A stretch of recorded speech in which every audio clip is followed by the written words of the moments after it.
Right.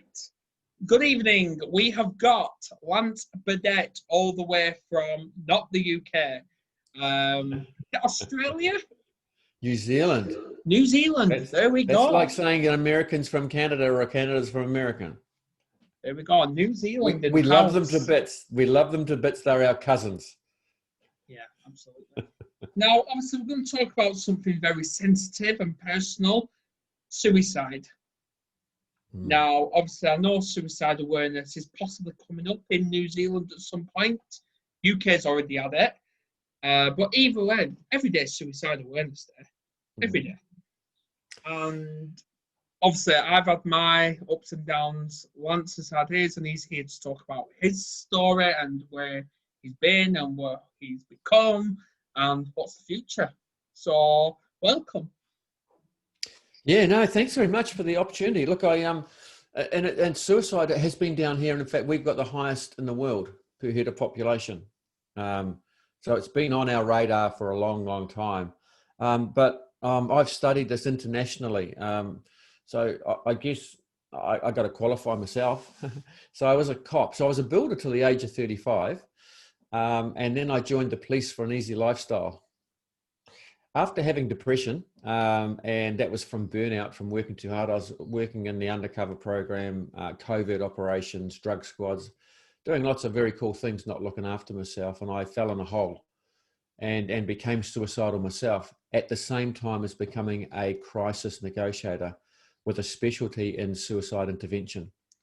And so I was very lucky. I had a suicidal ideation. I was working at work, and I just became overwhelmed, and I looked out the window, and something outside my head, the voice that we all have said to me, it's not high enough. You've got to go higher. And I knew, it sat me down. I was like, what the hell?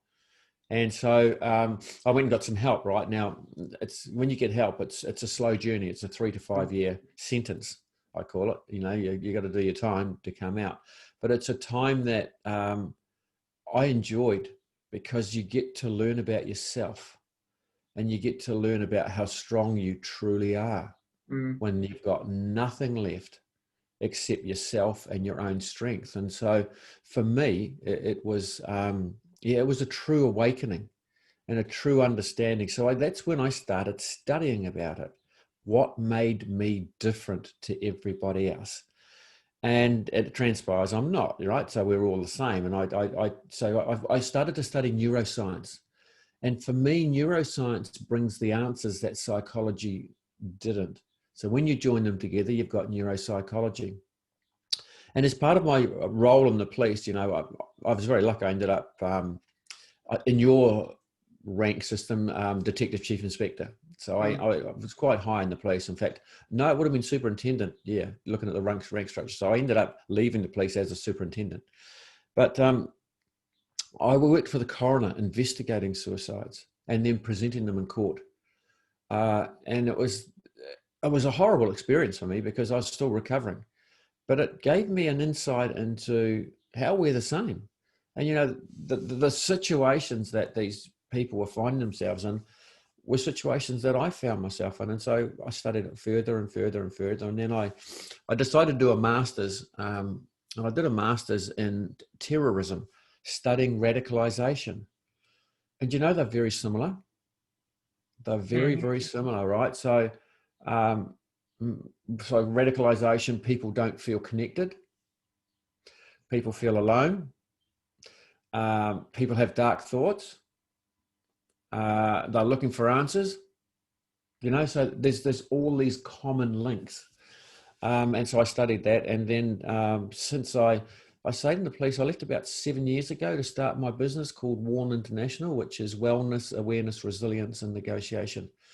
And so it's built a program and now, not travel the world now, used to, and I'll get back there to traveling the world and presenting to audiences on exactly what's going on. And one of the things I do in this country is I do a lot of free community events. So it's an hour and a half long. You come along and you hear about how to identify when somebody's struggling, what to say and do in a safe place to get them help, to steer them, not fix them, and then how to look after yourself. And And so I bring it to every single program I do. And we're going, most government departments, government agencies these days, employ me because of this particular skill set. So I talk about, we call it resilience, you know, and Yeah. I'm not like that term. I'm a person who likes the term of adapting to adversity, because, and we simply aren't adapting. So working on neuroscience, our brain is still way back in the past and our life's just got too busy. And because of that, we get overwhelmed because everything builds up on our timeline. You know, I do this little drawing on the board. Here's my timeline, 0 to 62. You know, people go, what's 62? They say, how old I am, I'm old.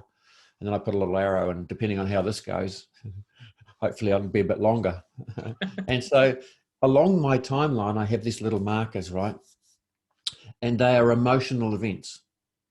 And the stronger the emotion, the bigger the line. Some neuroscientists call it a scar.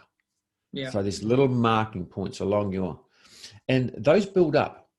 They build up and they build up on occasion. And if we're not doing things to help ourselves, and if we're not doing things, and I call it run to the fire, if you're not fixing what's in here, we have catastrophization. And that builds on that marker. And so that when we come into events later in life that are similar, we're taken back to this first place. And so it accumulates and it increases the first one because we just build on it. And that's how the brain works. That's our hippocampus, our long-term memory. And so with this stuff, we really have to do it now. At the moment, our brains are going too fast, right? From over history. So, and this is how suicide sneaks up on people. So we've got a lot of choices to make in the day. And the analogy I use is you go for a cup of coffee and you go to a cafe and you think, I'm going to have something different. I don't want to have the same old thing. So let me have a look. What should I have? Should I have flat white? Should mochaccino? Should cappuccino? Should frappuccino? Americano? I'm not going to have an Americano. Look at that good Trump. He's an idiot. What milk should I get? Am I probably that lactosey thing? You can milk almonds. They've got little titties on the almonds. That's quite fun. Who do you talk to most in your day? Yourself. If you're sitting there going, no, I don't, you're doing it right now. And off you go again. What sort of cup should I have? So take what cup should I have here? I'm not really sure. What sort of flavor? Why would you put flavouring of coffee? It's coffee flavour, isn't it? Do you want chocolate? No, should I get chocolate? Do you get chocolate free? No, it's back, come on. You come along to pay, you open up your wallet, and there's the 3 credit cards, and there's the 20. Don't you use that pound note. Don't you dare. You use a credit card. Which one should I get on a flyby? You look at the machine. Do I insert it, tap it, punch it, kick it, smash it? You've had to make 40 decisions because you decided to do something different. And so we are limited in the decision making across our day because we've got 4 hours of protein inside our head. 4 hours. Now we sleep, which builds up, and we can talk about sleep if you want to, because it's not important, it's critical. And this is the number one thing that's going wrong at the moment. People aren't sleeping because of COVID, because we have 3 minds. We have an unconscious, preconscious, or subconscious, some call it, and a conscious. And it's the preconscious mind that is working flat out at the moment, because what's happening right now is we only look to the future, the species, based on our past, and we have no past at the moment. So we make it up, and we run on fear. So worry is part of fear. Self-talk is fear. It comes from that. I need to talk to myself to find out, to keep me safe, what is coming on. But we've never been through this before. I believe the definition, because I believe all words have definitions. And I believe fear, it stands for false evidence appearing real. Yeah, absolutely. Absolutely. Yeah. And that's it. And it is. So, and this is why I talk about run to the fire. You've got to find facts, right? So we're not. And the example I use, which is exactly that, the unknown, right? So at the moment, we've got the unknown and we're reading information. Now, there's people around the world setting fire to 5G towers. Why? Because the first thing they read about COVID was it's a government conspiracy. COVID is spread by 5G towers. The science says no, but you can't convince them. Right, so the false evidence that you talk about, that's what that is. and we've had it since the beginning of the time with polio vaccines, with MMR, you know, people reading false things. Somebody makes a story that's funny, they think's funny, and all of a sudden people say that's actually real, and off it grows. And so it really is important to find out the facts and stick to it as much as you can. And so going to validated science. So we've got that. Now our subconscious is working so fast and in the background. You know, you and I have at least once in this chat thought of our family. Yeah. You cannot not at the moment. Exactly. Because that's what, and I love Maslow's model. Maslow came up with a model of what's the basic physiological needs: food, water, shelter, air, money. I put money in there. Sleep and family, right? So we gather those things around us. And if we haven't got them around us, we fear. Are they safe? So that's why we did it. And I don't know over in your part of the world, but here we had people queuing outside supermarkets. Yeah, we've got it here. To get food. It's the basics of what we go for. I did some shopping. I got the basics. I got wine. First basic. Full of trolley with wine. Then the other trolley. And I had a list, you know, and I had my mask and I walked in and I looked at this food.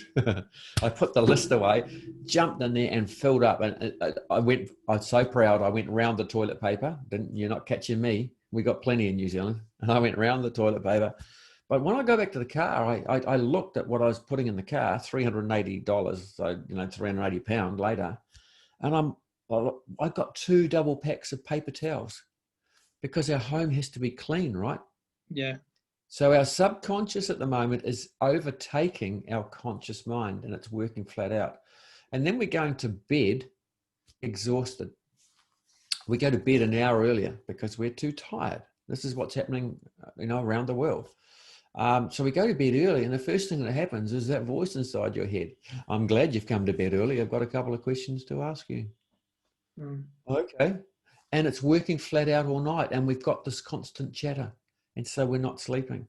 And the one thing I tell the people, if you want to stay well at the moment, is concentrate on that basic physiological needs and get your sleep sorted. So we've produced a document that's on our website. It's free. You just go in there, you click on to contact us, and it's got sleep tips, and it's got 4 different ways of getting to sleep, and they're all related to breathing. Because breathing is the number one thing that does control our thoughts when we are in fight or flight.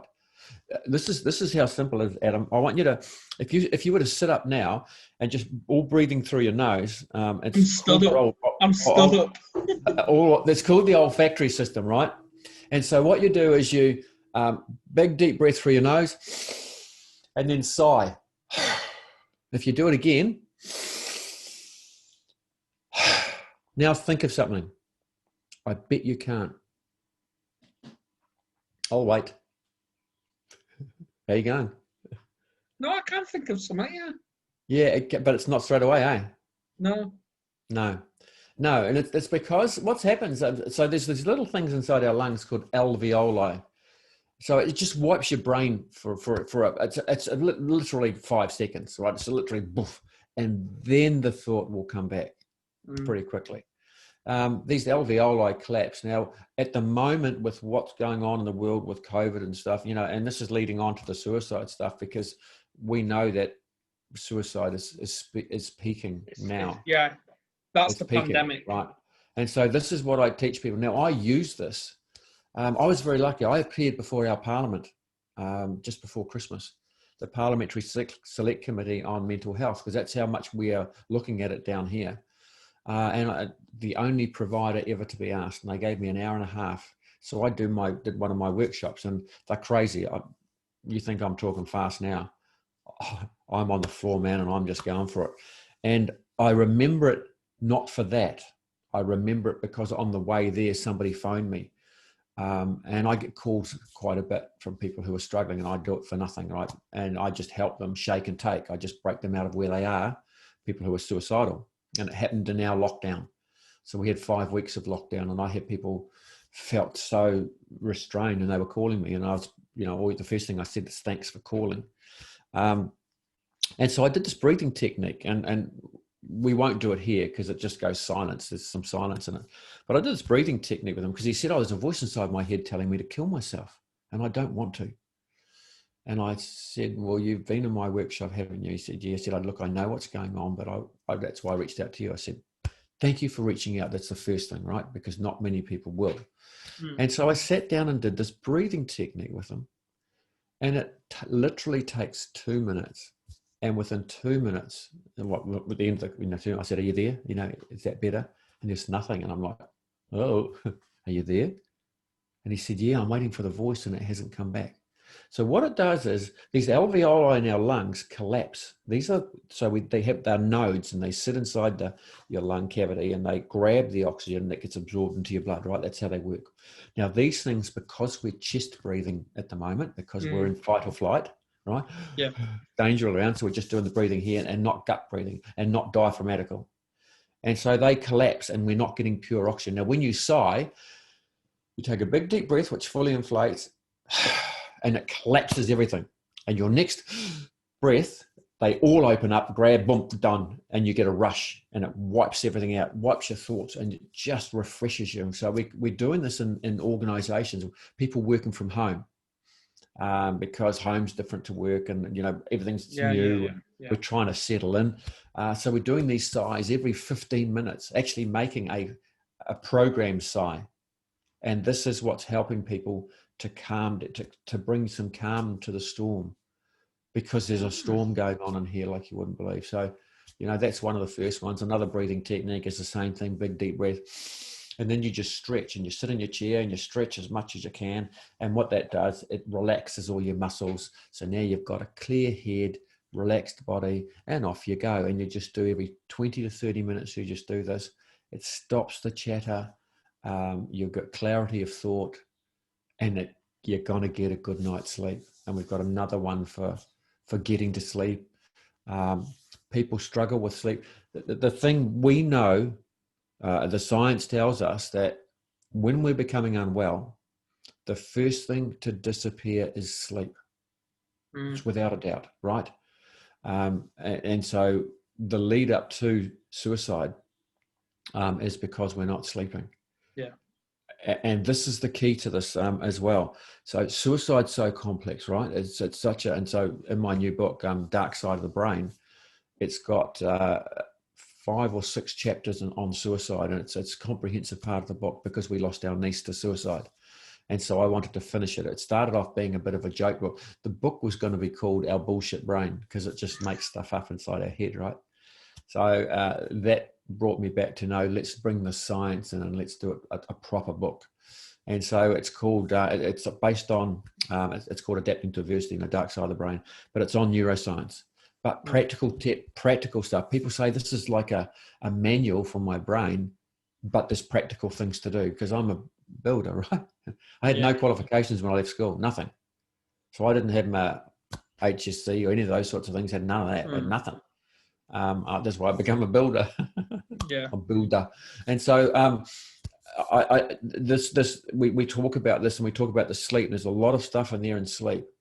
Having a small piece of protein before bedtime will stop you waking in the middle of the night because it's to do with our food digestive system, because many of us are waking up between 2 and 4, usually around 3, right? So we're 2 sleep creatures.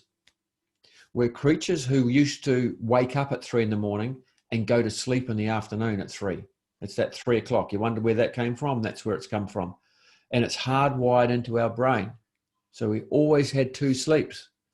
And we've only got 4 hours of protein when we sleep because that's all we needed, right? So we didn't sleep for 8 continuous hours. We slept for 4 hours, 4 hours. This is what's happening. And because we've had this sudden changing world, we're going back to our grassroots. It was only the Industrial Revolution that changed this. Let's do a full 8-hour day. And then you bring into that daylight saving, which completely throws the circadian, because the circadian rhythm works 24 hours a day. And in fact, it works 24.5 hours, not 24. And so once a month, you will have a bad night's sleep anyway, as it just does a recheck. So you've got to get to sleep because we go through 3 to 5 REM cycles. Now, I do this because it's the old computers defragged. You know how you had to sit there and, I don't know, you're too young for that probably, but we used to have to set a I'm nearly defrag. 30. That's too young to understand the defragging. Oh, I'm 60. And there's these, so we defrag. So there's 5 stages to REM. Light sleep, deeper. Deeper sleep is when we dream. Now, our dreams are the day's events. So we're consolidating our long-term memory. In other words, putting the markers, usually negative things, on our timeline, and it's throwing out the trash, what our mind thinks we don't need. And that's why sleep is important, because we do it 5 times. So each one lasts 90 minutes. Now, if you don't sleep, if you're only getting 1 REM instead of 3 to 5, your head is full of rubbish. That's why sleep is critical for well-being. You must sleep. And at the moment, people are feeling fragile. Myself, I was up till 1 this morning doing some work, couldn't sleep. I had to take just a little sleeping pill, because I knew that I'm not going to REM, but I knew I was going to be interviewed with you, but I know I have to just try and stick to my patterns as much as possible. So I don't take them often, but just last night was because I'm overwhelmed with work at the moment. Very lucky. But I explain neuroscience, what's happening. And so government organisations are just saying, come help our staff, because they're all falling over. We're having people crying everywhere. We're having people attacking each other, yelling and screaming at each other. We're having customer service agents are just getting bombarded because people aren't sleeping. So there's having a small piece of protein before bedtime stops 90% of people waking up for that 3 a.m. I've got to go and get something to eat, because that's when we used to get up, eat for 6 o'clock when we'd go and hunt and gather. And so having a small piece of protein, so walnuts, almonds, maybe a little bit of cooked meat, not very sexy, a hard-boiled egg, and maybe even some cheese. Now, people say that cheese gives you nightmares. That's false. Cheese gives you dreams that are slightly unusual. So nightmares come because you're too hot. So we just have that little piece of food right on bedtime, and that keeps the digestive system going. Right. So you won't wake up, right? Simple things like that. And so that's one of the things that I do when people come along and they say, and I do suicide intervention, right? That takes 2 to 3 hours. This nowadays, I don't. I just say, right, where are you? Sit down somewhere. I do it on my phone, and I just do this breathing technique with them, just getting to control their breathing. And I leave them to themselves, just doing that. Then I bring them back around and go, there. Now, how do you feel? I mean, I wish I'd known this stuff as a crisis negotiator. Although you couldn't do the breathing technique, right, when somebody's on a bridge, because they might go to sleep and fall off. But it's really beneficial. I would give them to that afterwards, because it is beneficial. And as I say, we've got that sleep tips document there on our website. You just got to click on it, fill out the details. It's called Sleep Tips, and the breathing techniques are in there. There's a lot more on there. So that's sort of the foundation of what I do these days, and I do it every single day. Today, I've got some more work lined up tonight. Sunday, I'm jumping on a plane, heading off to the South Island to do some work down there from Monday, Tuesday, right up to, I think I've got 2 days off before Christmas, which I'm lucky, right? I never take it for granted. No. Never. I'm tired, but I'll catch up. We're all tired here. We're all tired. It's like 8:30 in the evening here. So, yeah. But so you'll be wanting to go to bed about now, right? I'm normally chilling out, yes, but I'm working. But anyway, while we've got the last, about 5-6 minutes left of this, because I've only got the... I told you wouldn't have to ask many questions. And I was thinking, if I knew this was going to be so long, I'd do it live on Facebook or something. Get me back. I can do, yes. Yeah, so... Organise it. Next week. Yeah, I'll actually do that. So this version isn't about suicide. This is about sleep. Sleep is critical. That's what I'll title it. Sleep is critical. Yeah. And then when we'll come back, we'll do about suicide. then you better have some questions and stop me. Great, we No, just covered the floor. but they are linked. You see how I'm saying? So yeah, you can do the suicide one and then put this one next to it, the sleep one, because they are linked. There's irrefutable evidence. Absolutely. The first thing to disappear when we become unwell is our sleep.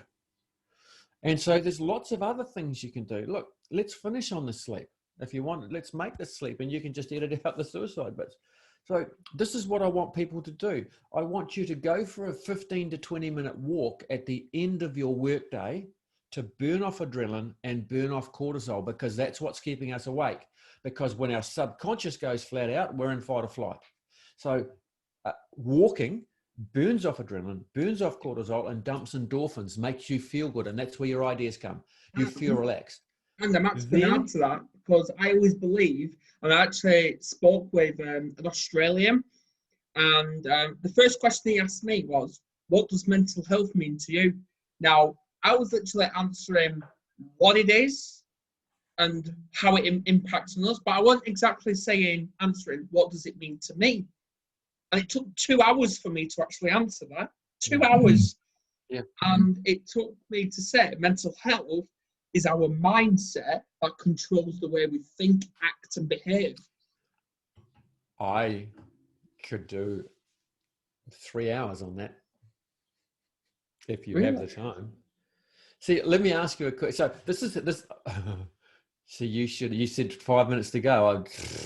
Here we go. If I have an audience in front of me, right? And I say to one person, what's the name of the first school you go to?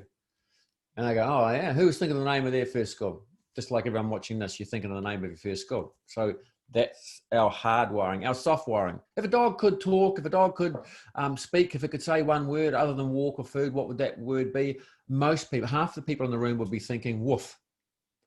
The other half aren't. And if you're born in China, it's how, Polish, it's po. So it's what your parent told you. Yeah. Now, the first thing that comes into your head sets your mindset up. But we're also people who look after others. Exactly. See, because I'm going to do this to you. If he did it to you, I'm going to do it to you. I'm going to show you how this is wired, which is the mindset. I want you to think now of three things that you're, three questions I'm going to ask you. What one thing you're grateful for about your work, the work that you do, right? Other than the fact you've got a job, what are you grateful for about your work? One thing you're grateful for in your personal life, and one thing you're grateful for about yourself. Now, for most people, when you say their work, they're thinking of their colleagues or maybe the people they help. For their personal life, they think of their family immediately. Yeah. And for themselves, they go, oh, good point. I'm kind. Or a single word, right? No, right? I wouldn't have actually said that. Yes. Well, that's great. I can't think, right? But we don't think that I'm here for my colleagues, I'm here for my family. If I was to go, how you going, Adam? What's your first default setting? I'm fine. If I was to say, can I give you a hand with that? What's our default setting? No, I'm good. I'm good. So that's the mindset stuff, right? And it's in our hard wiring. Yeah. And that's one of the reasons why we don't reach out, apart from the fear of being judged, the fear of. Yeah. It's another reason why we won't reach out to others in the suicide space. Yeah. So what we're going to do, we're going to end this broadcast. We're going to come back, but not on Zoom. I've just started. We're going to come back, not on Zoom. We're going to be live on Facebook, publicly, and we're going to get people talking. Let's do this.